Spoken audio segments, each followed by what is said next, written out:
excited about going to the White House? I'm not going to the fucking White House. No, I'm not going to the White House. We're not going to be invited. You're not going to be invited? I doubt it. Championship. Are you excited about going to the White House? I'm not going to the fucking White House.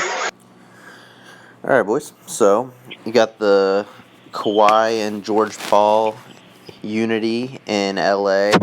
I personally, not just for the sake of the league, like how Kawhi didn't join forces, but I just like that it almost resembles like a rivalry in a sense of like I could have easily just went to LeBron and AD and the Lakers and just been the trio super team, but instead I'm still going to LA and I want to beat you on both like the home court that we share. Like I want to beat you and prove to you I am better and lead a third team to a finals before you do. Yeah, he saved the league again. He saved it this year. And then he forced Kate out, and then he saved it again by not joining the Lakers, which I wouldn't have even cared if he joined the Lakers because I'm not even at the super hate on super teams thing. I'm just done with Golden State. Yeah. So first, didn't even give a fuck, but I'm glad that actually he did what he did because it makes the league super interesting. So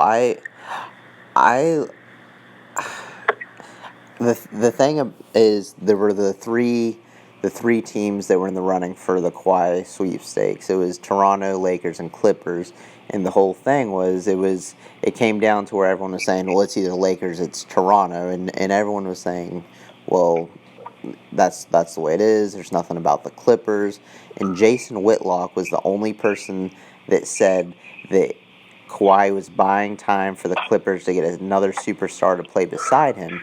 And did George sign first? No, what happened was George Paul requested a trade. And before Kawhi made his decision. Yeah, but the thing is, Kawhi... And they said Kawhi was dodging the Lakers in L.A. to meet with Paul. George Paul. Yeah, but Kawhi told Jerry West, he said, if you get me another star, he said, I'm coming. And then basically what I saw was they kind of like gave him a few options as to who they can maybe pull something off for, and he said, get me Paul George, and he said, I will come play for you. And the reason... That says a lot about Kawhi, too, because he's looking at defense, right? Paul George straps. Oh, yeah, those are the best two wing defenders in the league. And they get buckets. Yeah. It's a scary combo, honestly. I think that's a great situation for Paul George. That may be the best wing defending combo since Jordan and Pippen. Think about it. And just such more size and physicality than that duo. Like, I'd say both of them are like on Pippen's physicality level.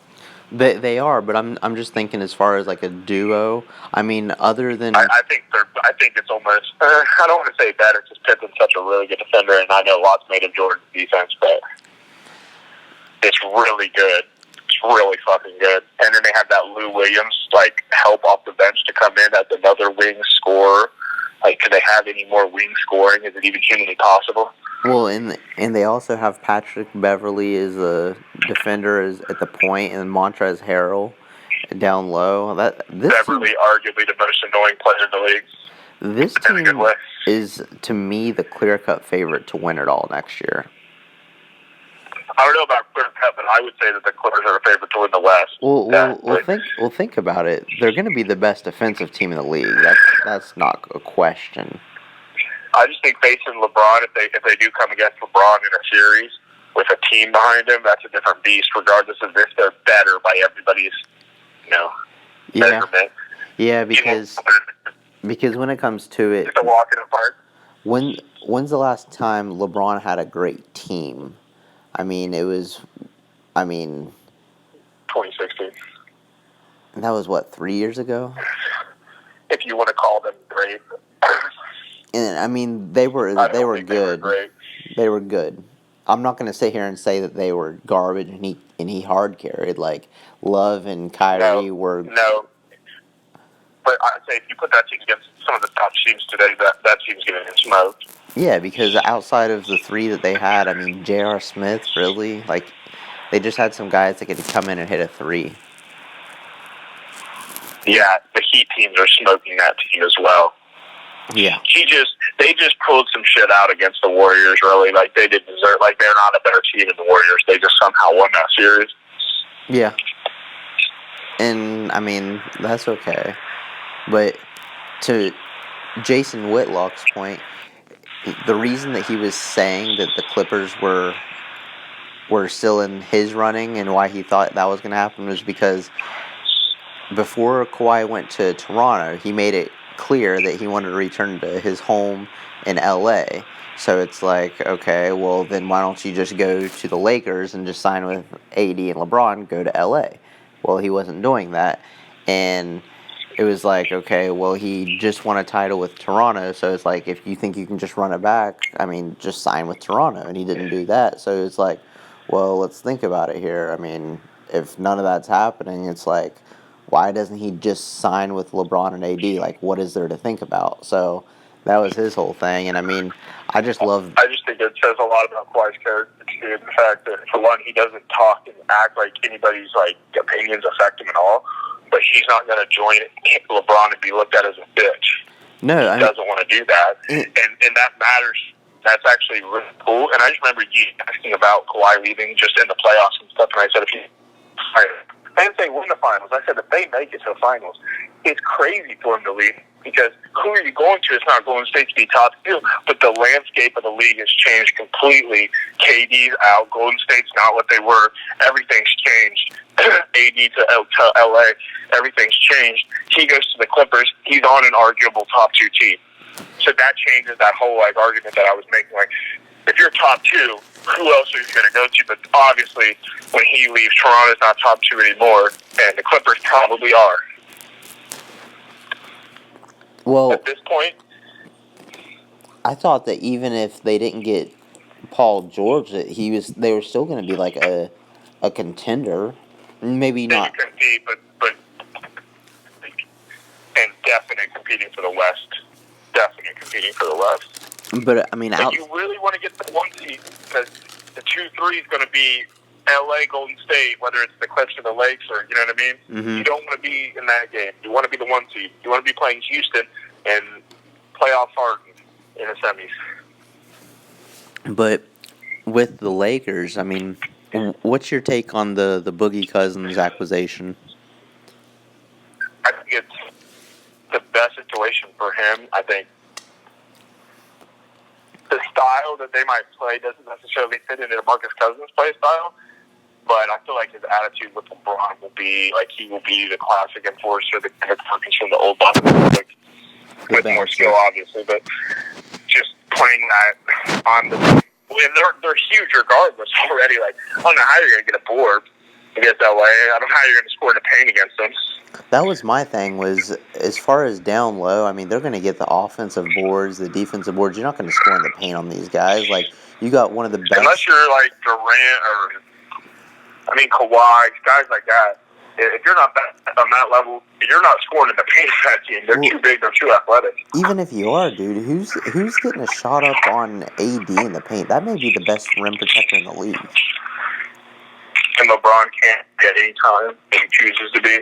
DeMarcus Cousins, you can't move him an inch if he doesn't want to be moved an inch. And you still have Kyle Kuzma. That's what they call like the front line, right? The non-guards. LeBron, AD, and Cousins. My God, that's some beef. Did you see that's some goddamn beef. Where today they said that they're going to run LeBron at the point? Not that he isn't already. Well, right, obviously. But I'm talking about, like, defensively more so, right? Yeah. He's not going to be guarding a point guard more often than not. No. Just going in the paint on that front line, bro. Good luck. Should luck. You need to be pushed around. So, and they signed Danny Green. The thing is with DeMarcus Cousins, they got him for like $3 million. Fuck Danny Green. They got him for $3 million, and that's a steal because I think we're gonna see the best DeMarcus Cousins we've ever seen. Because that just shows that Cousins is pouring himself out for rings too. Like, obviously, he's worth more than $3 million. Well, not only that, but you think about it. He came back from the Achilles injury last year, so he didn't even have time to like rehab and like get healthy. Like as soon as he was done with like recovering from the surgery, he he just went back to playing basketball. So it's like he has this whole off season to just get healthy and then come back and play ball. And I just never felt like Cousins fed in with the circus of running around in circles and shooting 3 barrage of Golden State. Yeah, he doesn't fit that. And the thing is, with the LeBron James system, where it's like spot up and like just let LeBron do his thing. Basketball. It's real basketball. Yeah, I Cousins think will be much more effective. not only that, he's just going to be very efficient. I mean, he's going to get the boards down low. He is going to have a role, and he is going to play that role, and he's going to be really well for the team. We don't need to see. LeBron got Tristan Thompson. What was it? What was Tristan's deal? It's crazy. It was like whatever a 5 year, $80 LeBron million. got Tristan Thompson. So just consider that. And Tristan can't play. Okay? Right. And he got the maximum possible out of that guy because of his setup ability, his playmaking ability, his cutting to the hole and dishing it for bunnies. Cousins making all those shots that Tristan Thompson made and then more. Like, I just think you give him a true, like, he's got 2 guys that can score at will underneath, and he's the best playmaker in the league. Like, I don't know. I think LeBron's licking his lips. Give him a couple shooters. Whew. I think Give him a couple shooters. Danny's not a shooter anymore. Fuck Danny Green. I think that Danny Green starts at shooting guard because you're going to want him to defend and, I mean, obviously sit in the corner and shoot threes. I mean, he's not as good as what he was in San Antonio. Too, dude. They're just so big at that point. And Danny Green's a great defender. I mean, I think you start. So they have Rondo back. I think what you do is you start Quinn Cook, who came off the bench from the Warriors, who can shoot the 3. Who can shoot? Yeah, exactly. Danny Green, LeBron, Kuzma, and bring Rondo in for a second unit. Yeah, Kuzma. When LeBron's out, or with LeBron with no Quinn Cook, with not as much shooting and more playmaking. Well, hear me. Kuzma at the 4 and AD at the 5, and then you bring in Cousins and Rondo in the second unit and let that work. Like, that is a great second unit. Yeah, they have a lot of options. And they just signed get a little Bradley. more shooting. Avery Bradley, like, who's scoring on that? Like, how can you score on that team, really? Like, and that's like old school, right? They're building their team around defense and physicality and athleticism. Yeah, everyone's talking about the Clippers' defense, but I mean, that defense is going to be really good too. Both of those teams are going to be really good. Like, there's no pretending that those teams aren't both really good teams. And like the top of the West, like Golden State's an afterthought until Clay comes back. I know Steph and Draymond are good, but they're not as good as those teams without Clay. That's for fucking damn sure. So in a series, who are you taking in a 7-game series? Who are you taking out of those 2 teams right now? I would have to see him play to give a real opinion, but if you're saying Lakers-Clippers games, I got to go Lakers just because of LeBron, the X factor. I think LeBron brings the best out of everybody. I agree. I don't know. I want to say the Lakers, but for whatever reason, I just feel like the Clippers would win the series. I don't think Kawhi, even if it wants with the Spurs to LeBron, I don't think Kawhi like trims LeBron's game down the way he does everybody else's. And like the way everyone makes LeBron it out that he does. Still dominates no matter who he plays. Everyone's still so talking like their about wing god defense. I just don't think that hurts the Lakers' flow as much as it would ruin everybody else's team. Everyone's still on that. Well, LeBron's 35. I mean, everyone knows that he averaged 28, 8 and 8 last year. But if you watch the games, he just really wasn't as good as what he used to be. And it's like, yeah, dude, he just didn't really have a team. Yeah. I mean, who did people that think LeBron's washed need to be checked out. Dude, I was listening to the. He's a year removed from the most impressive playoff performance, arguably in the history of the game. He's a year removed from that. Put the brakes on the retirement train for LeBron. I was listening to The Herd this morning, and Doug Gottlieb, Friday, it was from Friday's episode, was filling in for Colin, and God, he just makes me want to fucking, like, jump out of my car on the highway. He's so stupid. And he was talking about how, I mean, LeBron's 35. I mean, he really doesn't have thing left in the tank. He's like, what, maybe one more year? It's a good year. One more year. Oh my God, Doug, you just really hate him, don't you? One more year, 1 year removed from the most impressive playoff performance in recent memory. Yeah. Like, what? That's crazy. But let's move to the East. So we think Clippers, Lakers, no specific order, top two in the West, Warriors, Houston, playoff part considered. And then everybody else. I think you got to throw the Jazz in there as Yeah, well. but Denver did well in the playoffs. That's this last just year. it. Look at those 6 teams in the West, and then you still the There's a lot Blazers. going on there. Still the Blazers. And then we're not talking about Portland. Portland got to the fucking Western Conference Finals. Yep.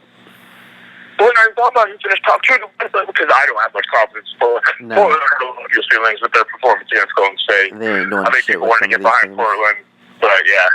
But no, the West is still a shit show. Once you get out of that top three, it's a fucking fight for everything, as it always is. But I'm really interested in the East too.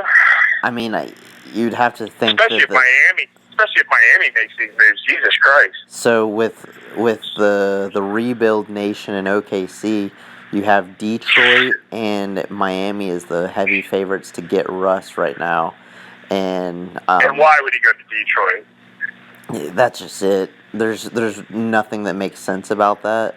I mean, No, you go I to can't see that. if you're really gonna go play with Blake Griffin, Blockay. This guy's from LA. He's been playing in OKC his whole life, trapped there. Do you think that guy's going to move to Detroit willingly? Detroit, Michigan? And get shot. Give me a break. He's not even that. Just give me a break. If he has a choice between Detroit and Miami, if the teams are equal, he's going to Miami. Like, And playing with Jimmy and Buckets. people don't think that that's a factor. People don't understand that that's a factor. Like, Durant didn't go from Golden State to the Washington Wizards and decide to build a top team in his hometown. He went to doesn't, Brooklyn. He's going to Brooklyn, New York. Like, it's a factor, bro. But nobody even gave a shit about the Nets.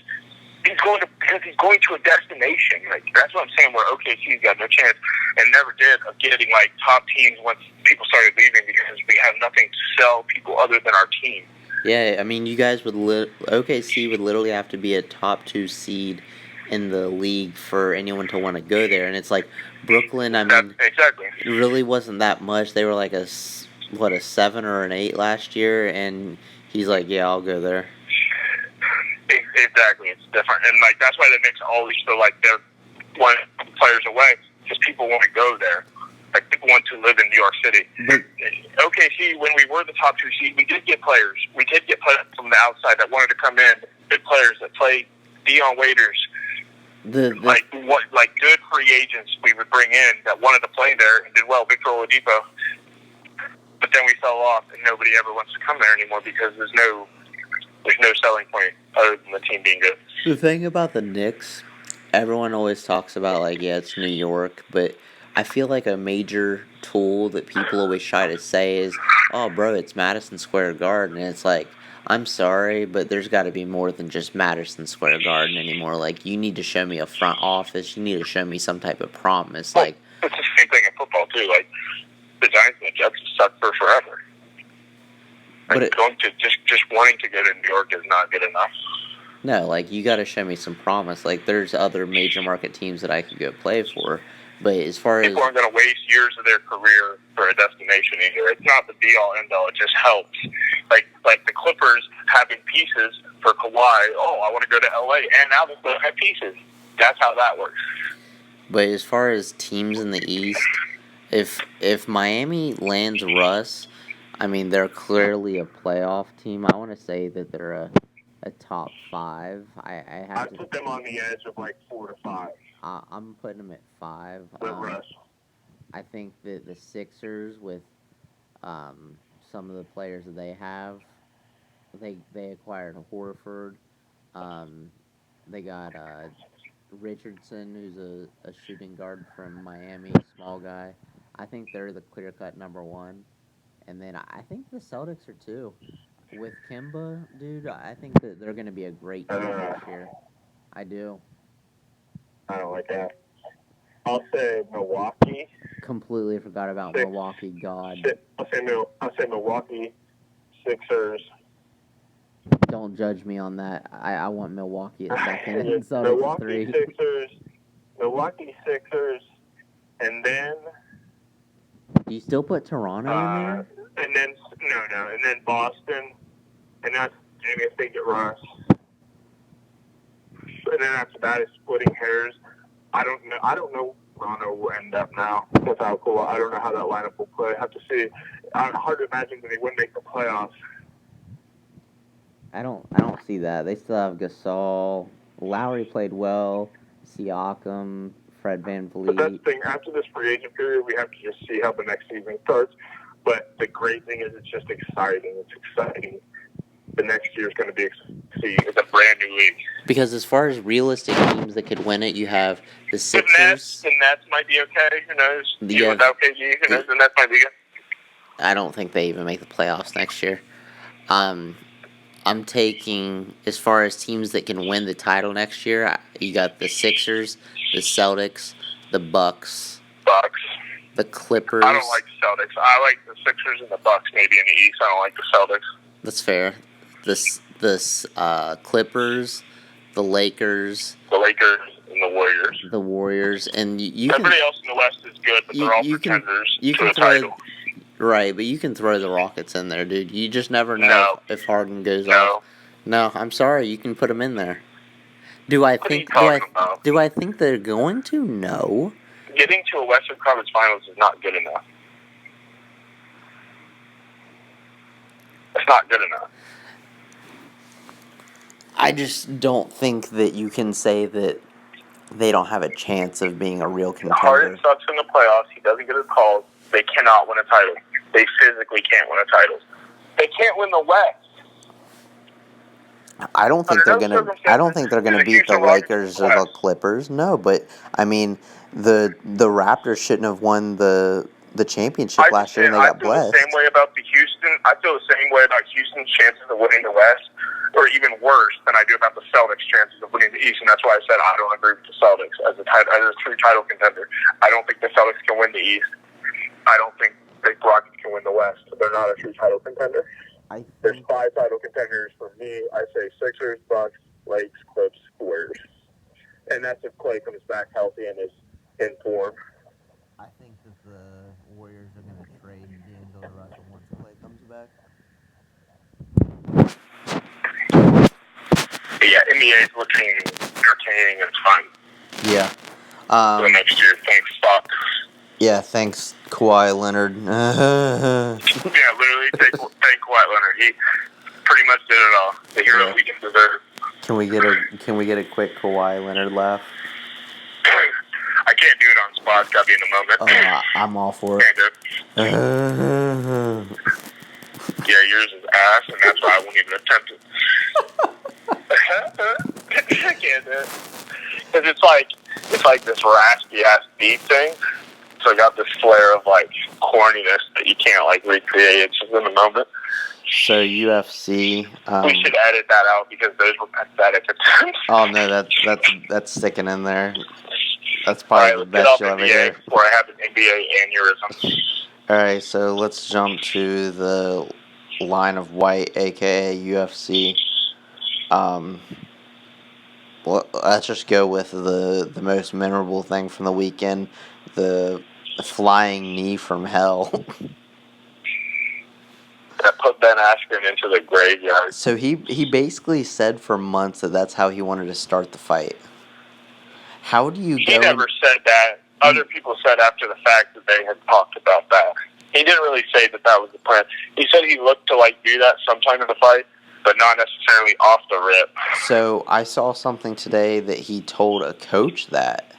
So you're saying that was fake news? No, that's real news. Dustin Poirier tweeted that his coach told him that he's going to throw a flying knee off the rip. I'm sure what Jorge was thinking was saying, like, I'm going to knee his ass. If he comes out slipping off the rip like he did, that's what I'm going to do. And Jorge's money was like, I'm not 100% committed to doing it off the rip. But he puts his hands behind his back, leans on the cage, walks in the opposite direction away from Askren, and just takes off like Usain Bolt style. Walks forward one step and then takes one stride, gets to full speed instantly and meet. Like, he just baited Ben into it. Ben was like, what the fuck is this guy doing? Takes the center of the octagon. He's one stride away from him. Ben's only reaction when he sees him stride at him is to go for the takedown. And if Jorge misses, Ben's on top of him, kicking his ass for the whole first round. But he got knocked the fuck out. Ben Askren handled it. And it should have been. Go ahead. It should have been like a 3-second knockout. In reality, it was not 5 seconds. Right, just official The ref time. just wasn't there to pull him off, unfortunately. Because that's the thing. If it was a 2 or a 3-second knockout, which it rightfully was, that would never get broken. That record would be untouched forever. I loved how Askren handled it post-fight on Ariel Helwani's show. He was just saying, like, yeah, dude, I just got knocked the fuck out. And he was like, he said, I don't deserve a rematch. He said, I got knocked out in 5 seconds. Yeah, I mean, I just can't. I'm just so on the Jorge bandwagon, which is crazy because I was. Oh, how could you not be? Coming into the fight, but after the shit talk that Ben threw his way, to see that happen, and it's different. Like it's even different when you compare Conor Khabib. Conor talked heavy shit, got smashed. It's similar, but not as spectacular. Ben talked all that shit and got deleted in 3 seconds. And that's just it. Whenever you have that personality and you get fucking rocked like that, it's just like it ruins it. It ruins the momentum. It does. And it's all in Jorge's corner now. Exactly. He stole it all. And Jorge was like, he was getting shit on for the 2 punches that, don't get me wrong, they were late, but to his credit, like, but to his credit, if you've watched UFC for years, that's nothing. Yeah, true, but like I was gonna say, to his credit, his job is to go in there and beat ass until the ref makes him stop. Oh, 100%. Like, and it wasn't, Ben curled up and turned away. It wasn't like he could clearly see that Ben was out. his arm Jorge was. said on Ariel Helwani's show today, he said, I'm not as intelligent a fighter as Valentina Shevchenko. He's like, I didn't know that he was out. Like, Valentina knocked that one bitch out and just walked away. He's like, I just didn't know that. He's like, I'm like a dumb dog. I just keep attacking. But, like, if you remember, I always reference this one. This is one of the most brutal things I ever saw in my life. When Dan Henderson knocked out Michael Bisping at UFC 100. He was clearly out. Came over the top with a forearm elbow. Like, that is dirty. There's different dirty. That's knowing the guy's out and going for his life almost. Like, what Jorge did was not that. He hit him 2 times pretty hard.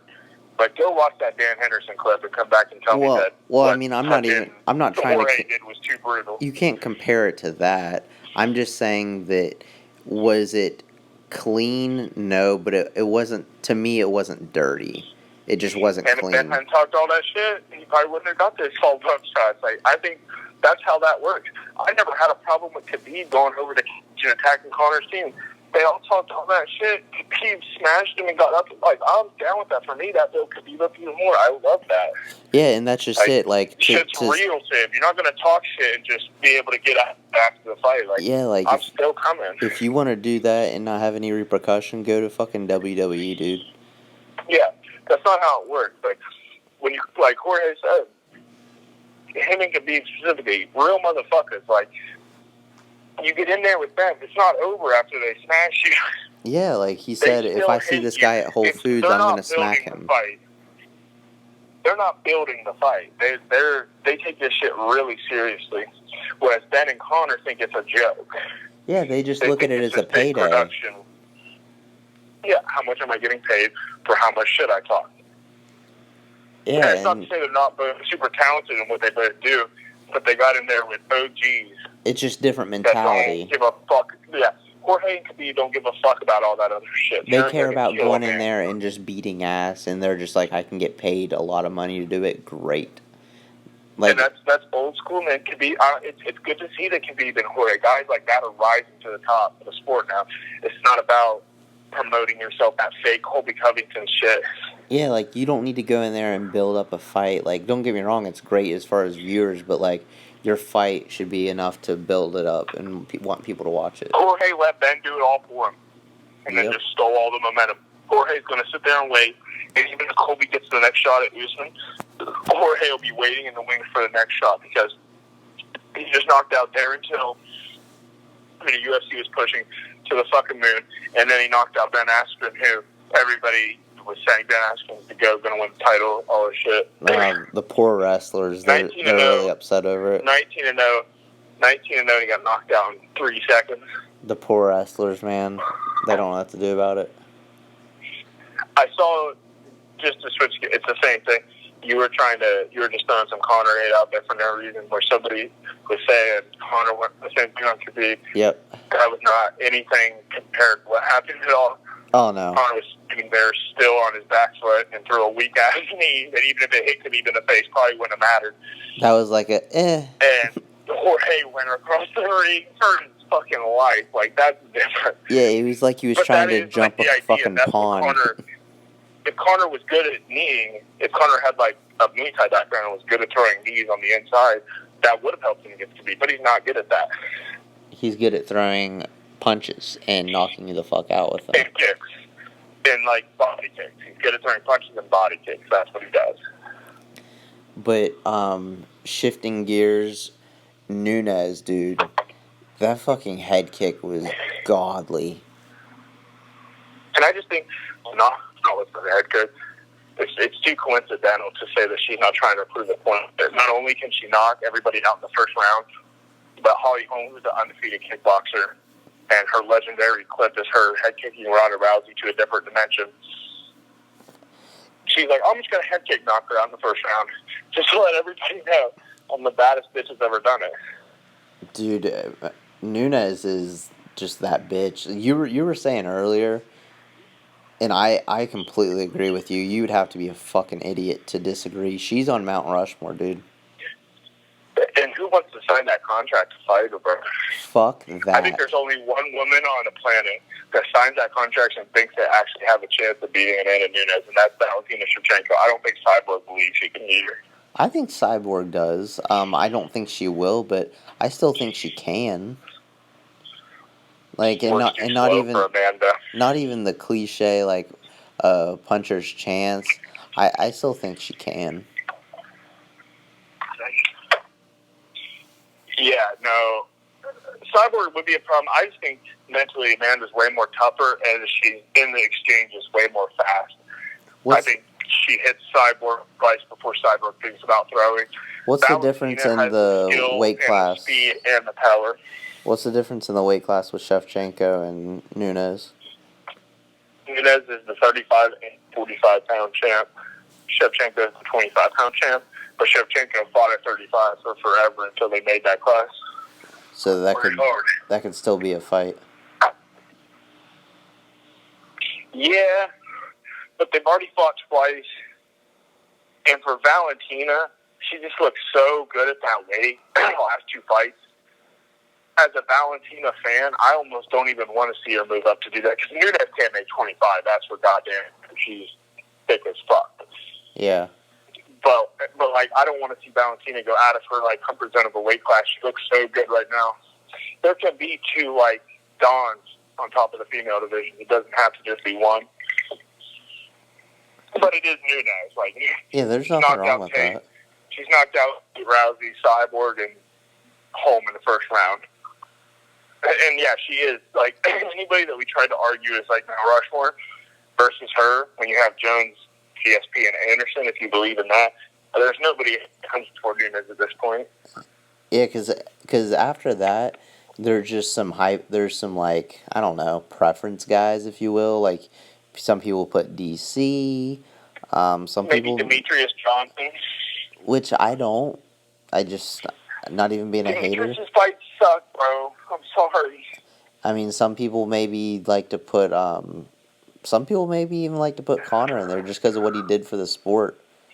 Yeah, but by accomplishments, nobody would think that. And who knows, he might, if he cares, have a long career ahead of him and may be able to build that up. He's beat some good guys, but he has not beat the quality of opponents that John Jones, Anderson Silva, GSP, and Nunes had. And nobody would tell you differently. No, I'm saying before the Nunes fight, like, yeah. He was on the run. He was on a run. Honorable mention. He's the one that stopped it.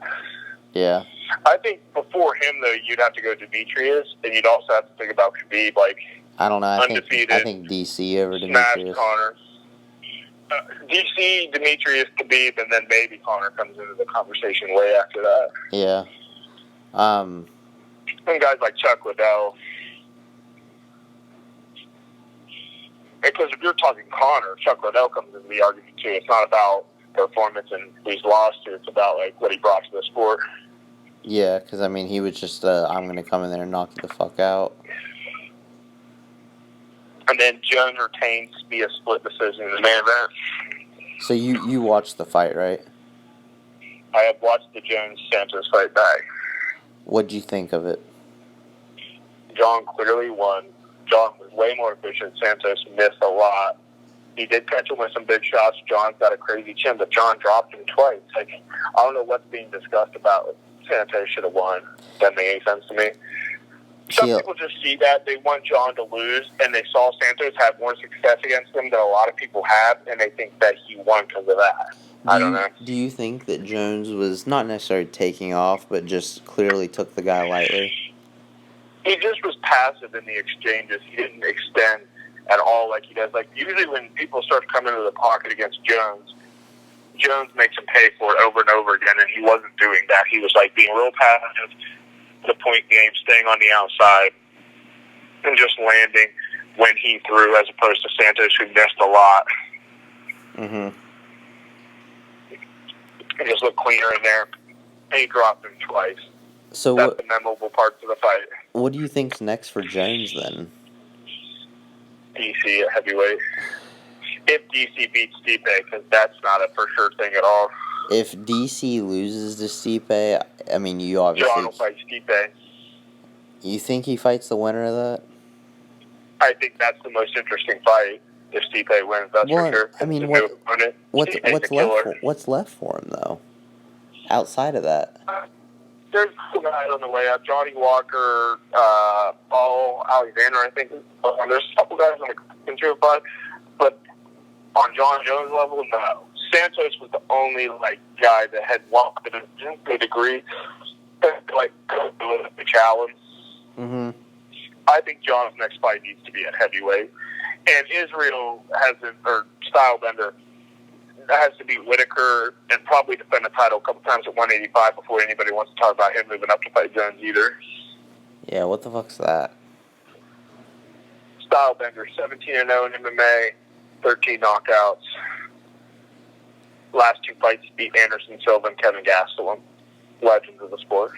Yeah, but the beating of the Silva thing, that would have been I would have been impressed 5 years ago. Now it's just like, It doesn't mean as much. But Kevin Gastelum's a killer in a 5-round interim title fight. That is, and people raved about how he looks in that fight too. He's like the next guy. He's like there until that they were building up a year ago, but with more skills. It's just crazy that when Jones wants to turn on the switch, that he just is better than anyone and everyone. Yeah, he was just careful because Santos hits like a Mack truck, bro. Yeah, I mean, whether you're the best or not the best, if you hit hard, dude, it just takes one time of them catching you or you slipping up for it to just make you go night-night. So upcoming, you got Stipe and DC. Well, before that, you have Holloway and Edgar. Holloway, Edgar. And Cyborg. That's interesting because if Ed and Cyborg fights a contender in 140, but we're not contender. Cyborg's gonna KO some bitch in the first round in the 145 pound division. But if Edgar wins against Holloway, which I don't feel like he will, but I would love to see Frankie win it.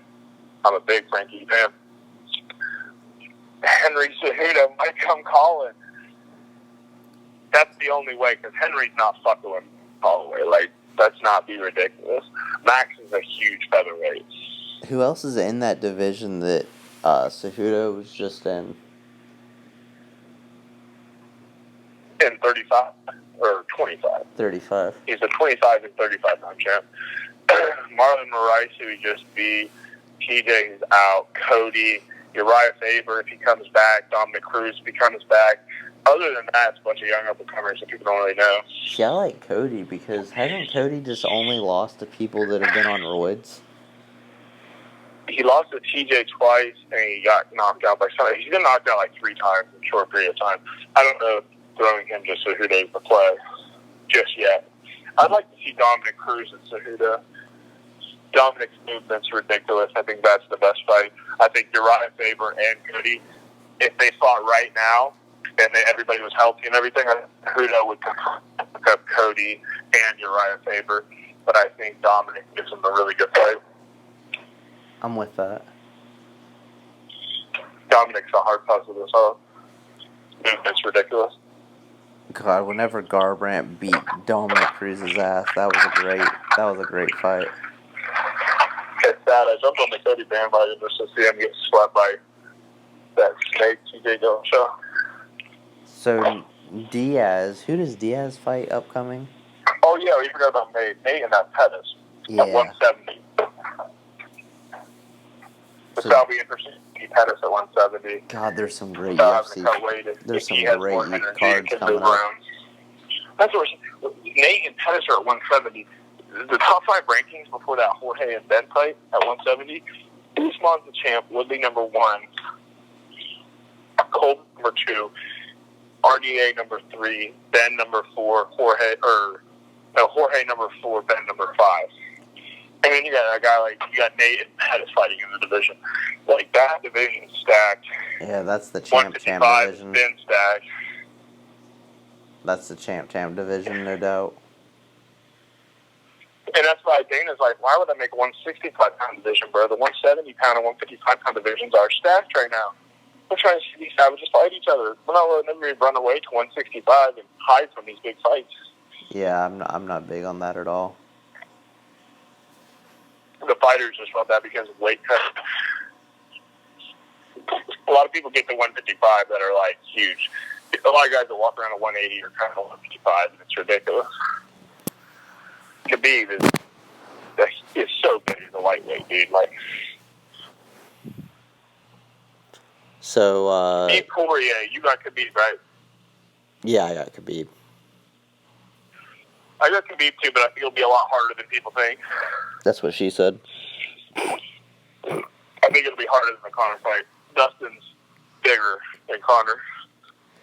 Yeah, it's not especially that weight. It's not gonna be some just Khabib's gonna lay on him and maul him the whole fight. I think there's gonna be a little bit more stand up exchange than what people anticipate. Although I do still believe that Khabib does impose his will on him and have his way. I just don't think he does it as much as what we're accustomed to. Yeah, Dustin just beat Max Holloway. He's an extremely good fighter. Like, Dustin is no joke, especially at this weight. Yeah, Dustin's got way too much weight making featherweight. 155, Dustin's a unit. I mean, whenever you look at Poirier, I mean, I feel like all you can do is just think, like, wow, that looks like clay out there with how huge he is. Like, Poirier is fucking a tank, dude. Yeah, he's a monster. I don't know where the comparison would be from. Sarcasm. I think Dustin's got as good a chance as anybody that's fought Khabib, which is not much, but he's got as good a chance. Yeah. Khabib needs to move up. He doesn't belong in that division. It's kind of like, I don't want to feel like this, but like Conor was kind of bullying people in 145. Khabib's doing that in this division. He doesn't belong in this division. I don't think Conor really ever belonged in 145 either. I can agree with that. Like, go to like the fights in 170 are so much more interesting for Khabib because it's big guys, really fucking hard, and have great like a lot of them have great grappling. Like RDA, great grappler. Usman, great grappler. Tyron Woodley, amazing grappler. Jorge got good grappling. You know, he's known as a striker. Like, all the fights in that 170 division are hard, and that's what we want to see Khabib fight, right? If he's really that good, I want to see him wipe that 170 division. Just don't think it happens. Then again, the Tony fight, you're talking about Tony on a 12-fight win streak. Like, of course, beating Tony would be extremely impressive. Because I can't even picture somebody beating Tony because it's been years. Not anytime soon. Tony doesn't lose. Tony doesn't lose. And it's sad how that Cowboy fight happened because Tony bullied him in there. It would have been, it ended weirdly. Yeah, it would have been nice to see it. I don't know. Not necessarily. Like, no matter what you want to say about that fight, Tony TKO'd the guy. Like, if Cowboy came out to that last round, Tony TKOs him. If Cowboy's eye didn't swell up, Tony still TKOs him in the third round. Tony was hitting him with heavy shots, bro. Yeah, Tony's definitely the hottest fighter in MMA right now, and there's just really no debating that. His resume is way better than Khabib's too. He's beaten better guys than Khabib has. Khabib's beaten Michael Johnson, Ally Quinta, and Conor. That's 3 wins. Tony's got 3 better wins than all of those wins. So Tony's beaten Pettis. Tony's beaten. Tony's beaten everybody in that class. Really, everybody. Barbosa. There's really not a lot left for him. Barbosa too, but I don't know. Tony's just not the guy you want to sign the contract against too. That's a feared motherfucker. Mm-hmm. I agree with that. But I would love to see Tony Conor, but to see that, we got to get Khabib the fuck out of here. Khabib don't belong in that division. Or at least see one more fight with Tony at least before we see him go against Conor. I don't want to see the Conor fight. No, I want to see Tony get the belt first. But like with Tony and Conor, I think Tony has such pride in his striking and his toughness that even though he knows he could go choke Conor or submit Conor whenever he wants, he wouldn't do that. I think he would stand and exchange with him like a real ass motherfucker. And I think Tony and Conor would sell. Like, I don't know, it'd be fun to watch. They're both so awkward and unorthodox in their movement. Like both Tony and Conor, there's no other person to point to in MMA. Nobody moves like either of those guys. They both move so weird, and it creates such weird angles for brutal strikes that other people just have never seen before. Mm-hmm. And Tony Conor would be a great striking display. But the problem is, at any time Tony can take it to the ground and end it if he truly wants to. Which, if you're fighting, you go for the dub. You don't go for what the people want. I don't know. Tony hates him, though, and I think Tony won't embarrass him. Tony is like an OG to the game, and I think it would be a more bigger feather in his cap, in his mind, if he knocks Conor out other than submitting him. Nate and Khabib both submitted Conor. That's not new. Knocking Conor out would be new. Conor's never been knocked out in MMA. Or at that all. Would break his whole, boy, kinda, I guess. Yeah, Didn't even drop. But I guess. I just think that Tony could. Tony is the guy that could knock him out completely. The strikes Tony throws. Yeah, it would take its toll on him over time, over the course of a fight. Just be an interesting fight to watch. I think people knew Khabib Conor, they bought it because of the hype. They knew it had the potential of being a boring fight and a mauling and a choking out, which is what it was. Right. I think the Conor-Tony potential fight has so many questions in the air of how that fight would look that it would be interesting and would do a lot of buys. Anything? But no, we should be good. We should be good on UFC. Yeah, we hit on it good. There's really not a lot in MLB. I just wanted to hit on it because it's the All-Star break. So you got the Dodgers and Yankees with the best record in baseball right now. Dodgers, I think, have won 60. Yankees, 57.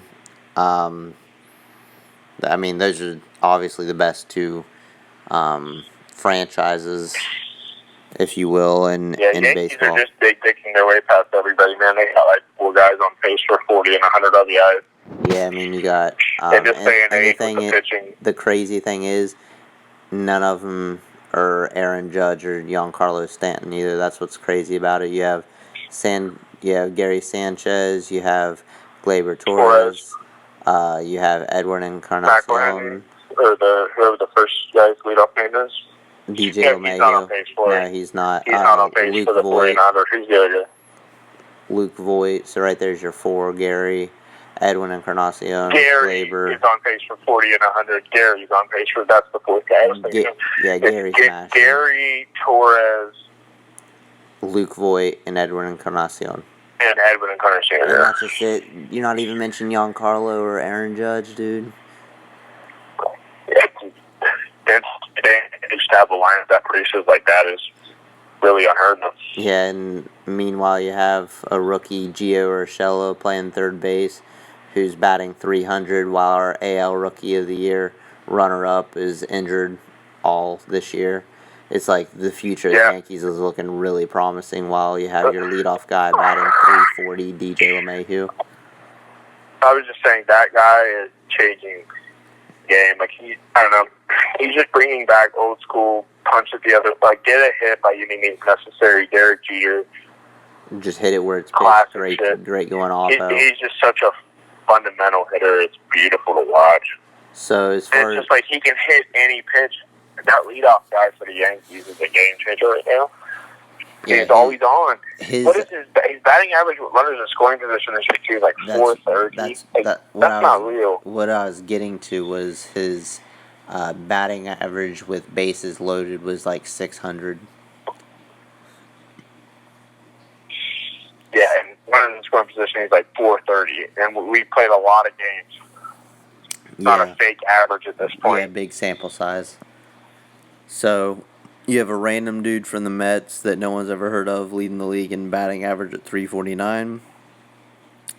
Christian Yelich, he has 31 homers at the halfway mark, the All-Star break. Bellinger with 30. And then Josh Bell, 84 RBIs, dude. What? Dude. That's not bad. I mean, for July. For early July? That'll get you a contract. Yeah, he's going to get paid for that. That's for goddamn sure. And it won't be the Pirates. Yeah, he'll be signing with the Yankees here in 3 years, don't worry. I was going to say, if you know anything about the league, it won't be the Pirates that's paying him that check. And that's why I digress on MLB right there, dude. Just sticking the softball. Let's go to NFL. Fuck it. Okay. The Yankees and the Dodgers are running the league. We know. Oh, and by the way, Vlad Guerrero Jr. hit 29 home runs in the first round of the Derby tonight. Sender's dreads are really cool. Yay. So, just to point that out, too. But yeah, NFL, Steelers going to moonwalk to the Super Bowl. I mean, is there really anything else to say? What is it? The ESPYs this soon, right? I saw a video package for Mahomes should win Best Athlete. I could go along with that for this year. This was his year. Yeah, I'll go with that. He was the best athlete. Yeah, I'll go with that. Well, and that's a good representation. Like, what he's doing at quarterback position is really good. Like, he's not playing it like anybody else has really played it. He's taking, like, a lot from, he has a Ben quality to him. An Aaron Rodgers with a quality. Russell Wilson quality and, like, an Aaron Rodgers. Like, there's a lot going on. He does, but he has different arm angles. He throws rockets. Smart. He's taking a lot from a lot of people, I think. Helps having Andy Reid as your head coach. It definitely doesn't hurt. But as far as... I'll never forget Patty Mahomes 5 weeks into the season. That guy's average. Yeah, dude, this guy's just average when he threw, 4 touchdowns on us? And I just think we're slow to, crown the new guy or whatever. But even us at week 5 last year, this guy, wow, he's playing against us was when that came up. And I was like, that was week 2. If you think Mahomes is average, you're lost. This guy's absolutely disgusting. Yeah, I mean, he just was just throwing people open and just the cannon he has. I don't think nothing about the way he plays is traditional. It's hard to defend. He throws to people that aren't open, but the way he throws it makes them open. He throws no-look passes. He throws sidearm passes. He extends the play as good as any quarterback that we can remember, which is an underrated quality. It's not about being able to run. It's not about being Russell Wilson or Baker Mayfield necessarily. It's about, or Michael Vick, it's about just making the play go longer. Ben can't move, and he extends the play. And it's getting a great career. There's something I saw, what was it? It was about the Patriots' defenses, in the fourth quarter of the Super Bowl. I of course won't be able to find it now. But yeah, dude, it's just their fourth quarter defense in the last, I think, 4 Super Bowls I want to say hasn't allowed a point, but don't hold me to that. But I just know that Dr. McCockiner was talking about it because you know how much he always sits there and trashes Brady. Like, here it is. Patriots defense in the fourth quarter of their last 3 Super Bowl wins. 5 punts, 2 interceptions, 1 forced fumble, 1 missed field goal, 9 possessions, 0 points allowed. Yep. It's easy to come back. Their team's not scoring at all. Yeah. That's pretty remarkable on Bill Belichick's end, being that he doesn't have anyone that just like stands out like an Aaron Donald, an Ed Reed, or anything like that. System QB, system D. Yep. Fuck. Go on. I had something for the fantasy. I got offered. I'm gonna keep it. I got offered Antonio Brown for Michael Thomas. You what? I got offered Antonio Brown for Michael Thomas. Oh no, you don't take that. Obviously. Like last year. But it's a great pussy with Dave Lab trying to be like, here's Antonio Brown. Yeah, like nice try. But... Yeah, that's nice, but who's that guy now? And it's a Saints fan too, who wants Michael Thomas, obviously the most promising young receiver in the league. Especially with Drew Brees as his quarterback. Like, come on, dude. We're talking about Drew Brees and Carr. Mark and Kamara, because they run a lot and steal a lot of Mike's touchdowns, but Mike's really good. I think he's fifth right outside that top 4, which is ridiculous with Beckham, DeAndre Hopkins, Brown, and Beckham, DeAndre Hopkins, Brown, and Julio. I think Michael's right outside of that. I think that whenever football season comes around, we should have like a fantasy segment and just kind of give like maybe on like a point spread, kind of like a sleeper on the spread, who we would take, and then just some like, I don't know. Or do spread picks and see who's better. What? Just do spread picks. Me and you both just do spread picks and see who like wins the day. Yeah, and maybe see who just wins the season. But I think that having like a fantasy segment on like who we'd play, who we'd sit, that type of thing would be really beneficial. Right, but I don't want to fucking trigger anybody if they actually think that way. Because fantasy's a shit show, bro. You might as well flip a coin. We're just giving advice. I mean, it is what it is. You've won how many fantasy championships? 3. And how many in a row? I didn't win last year. What place did you finish last year? I had won 2 in a row winning league last year. I didn't do good last year because I kept Le'Veon Bell and he didn't play it down. So we're going to have to not listen to your keepers, just listen to your game plays. Yeah, everything, last year was the lost season for me. But before, I was the 2-time reigning champ coming into last year. But you don't want to talk about last year, bro. Bell didn't play it down. That's why, if you keep a player and he doesn't play it down, and you still do good, you're the GOAT. Like, I don't know. I couldn't figure it out. Yeah. Devontae Freeman was hurt up and down, too, who was my other back that I drafted to have in the KFL, and I don't know, it just didn't work out. But yeah, I think that would be some good stuff to implement as far as, I don't know. Some good shit. Yeah. Some of that gang. I would love Nunes, Shevchenko, but I just don't think there's a way possible to make it fair. I want to see a fatal 4-way tag or a tag match in MMA. Fatal 4-way between Usman, Colby Covington, Jorge Masvidal, and RDA for the welterweight championship. Imagine the first ever fatal 4-way MMA fight. Oh no, dude, they're not doing that. I know. That's Vegas. Yeah, that's the whole thing. Just that idea that's a thing, that's hilarious. Or like obviously, what you're gonna do if that was the situation, 3 guys would be like, "The guy, we're gonna take him out first," and then the other 3 would be like, "Who do we hate more now? Let's take him out." who's gonna one-on-one.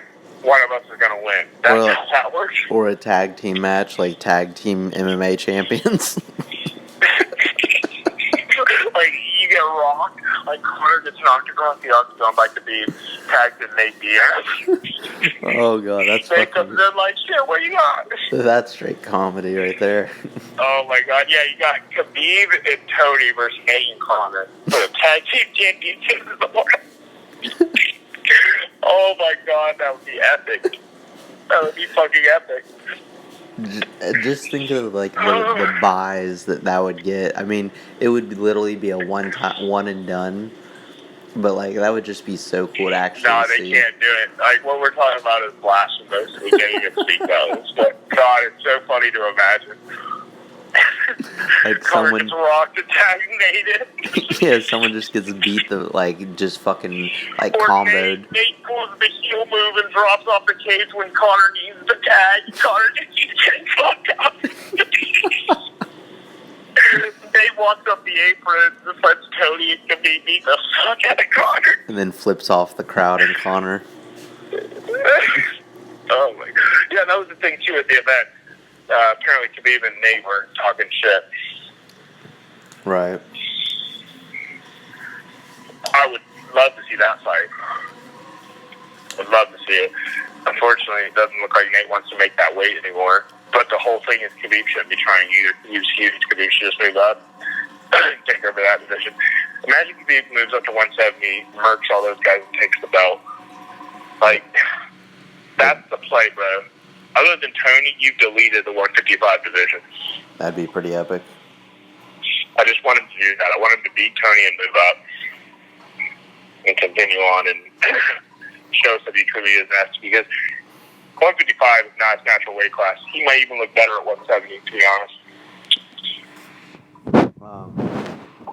Are you good on everything else? Yes. All I right. think you hit on everything. All right, The big yeah. takeaway is Jorge Masvidal pretty much ended Ben Askren's career. And Nunes is on Mount Rushmore. And the NBA And Jorge. is finally worth watching. Jorge's cut nice promos, too. Like, they'll build and after the fact. Like, Jorge was saying to Chael on the coverage after, he's like, I don't cut promos. And Chael's like, bro, you're one of the best at cutting promos. He's like, what are you talking about? Chael's like, this guy doesn't even realize how good he is on the mic. And did you know Jorge skipped 2 press conferences in lead up to the Ben Askren fight? I did not know that. He just didn't want to, like, get into that bullshit with Ben and let Ben try to murk him. Because Ben's a good talker. He is a very good talker.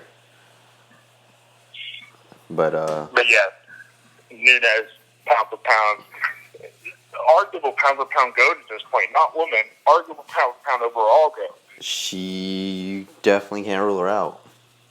She knocked out 4 household name Hall of Famers in the first round. Yeah, and that's a good old that's all, folks. And by the way, she beat Valentina Shevchenko twice.